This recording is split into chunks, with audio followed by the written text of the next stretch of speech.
The items you'll need to replace your brake caliper include your vehicle's jack, lug wrench, and a pair of jack stands, a socket or wrench set, a large screwdriver or pry bar, and possibly a hammer and punch.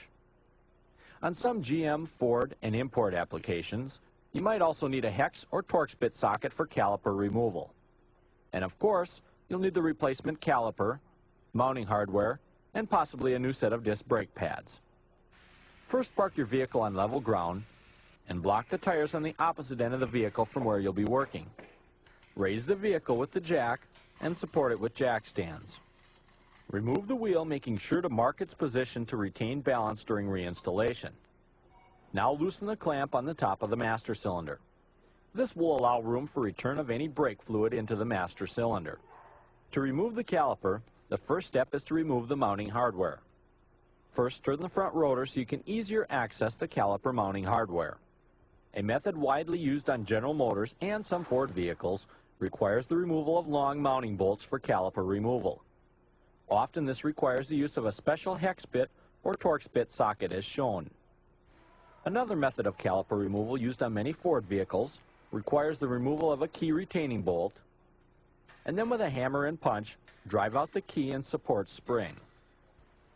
A method widely used on Chrysler vehicles requires the removal of 2 retainer bolts and clips for caliper removal.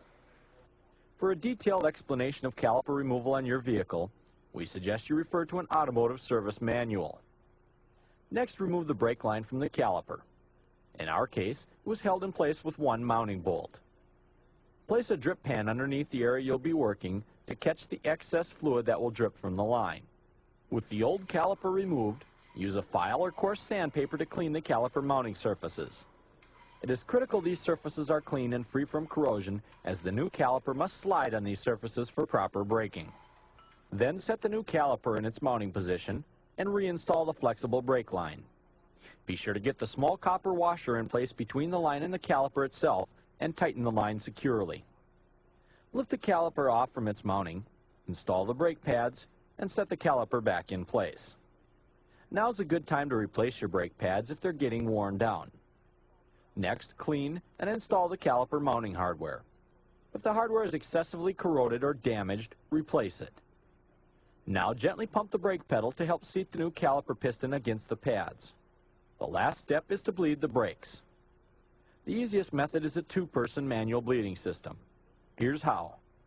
First, make sure the master cylinder is completely full of brake fluid and the cover is set in place.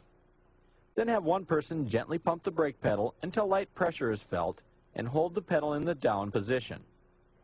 Open the bleeder screw on the caliper until the brake pedal goes all the way to the floor.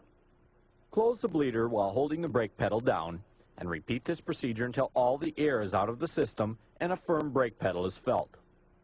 During bleeding procedures, frequently check the level of the brake fluid in the master cylinder and add as necessary. Make sure to bleed all 4 wheels and you're done. Let's recap replacing a brake caliper. First, raise and safely support the vehicle. Mark the wheel's position, then remove it. Remove some of the brake fluid from the master cylinder. Remove the caliper mounting hardware. Remove the brake line and sealing washers. Remove the caliper. Clean the caliper mounting surfaces.